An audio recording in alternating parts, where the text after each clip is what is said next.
अन्नले श्राप दिन्छ भन्ने कथा सुन्नु भएको छ तपाईहरु? नसुने भए ल अब म सुनाउँछु। कसैले भात पस्क्यो, घरका मान्छेले, घरका मालिकनीले अथवा बाबाले भात पस्कनु भो, दाल पस्कनु भो, खाने बेलामा यति नमिठो भनेर फ्याँक्यो भने, आधा खाएर फ्याँक्यो भने त्यो फ्याँकिएका भातले, रोटीले, सब्जीले श्राप गर्छ। के भन्छ? हे पापी, हे असती, तँलाई धिक्कार छ। म कति ठाउँबाट बचेर आएँ लौ सुन, त अन्नले भन्छ। कसरी?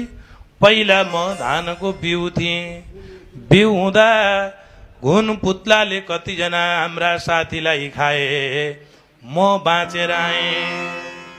अब बिउ छर्ने बेलामा कति साथीहरू उछिट्टिएर उम्रेनन्, म उम्रिएँ, त्यहाँ पनि म बाँचेँ।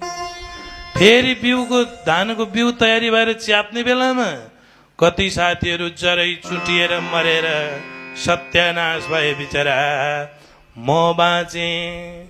अब धान रोपेपछि सेते, पोके, राते के लाउँछ, त्यस एउटा धान पोको यस्तो फल्छ। देख्नु भएको छ? ख्याल गर्नु भएको? यस्तो कालै पोको डल्लो फल्ने, कामनाकार सिद्धको पोके, त्यसैको नाम पोके हो। त्यो किसिमको तरिकाले कोही साथीहरू ढले, कोही साथीहरू मरे, म फले। अब फलेपछि कोही बाटामा साथीहरू कोही मान्छे हिँड्यो भने धानका बाला स्वरात्त स्वरात्त थुच्छ, त्यत्तिकै विनय सित्तैमा ल्यानु, त्यसबाट बाँचे। अब धान काट्ने बेलामा कति साथी उछिट्टिएर मरे, म बाँचे। झाँट्ने बेलामा फेरि मरे, कति साथी मरे, म बाँचे। मिलमा लएपछि कति मेरा साथीको धुलो पिठो भयो भएन, म बाँचे। ल्याएर आमाले टेस पार्दा कति साथीहरू छिट्टिएर भागे, म बाँचे।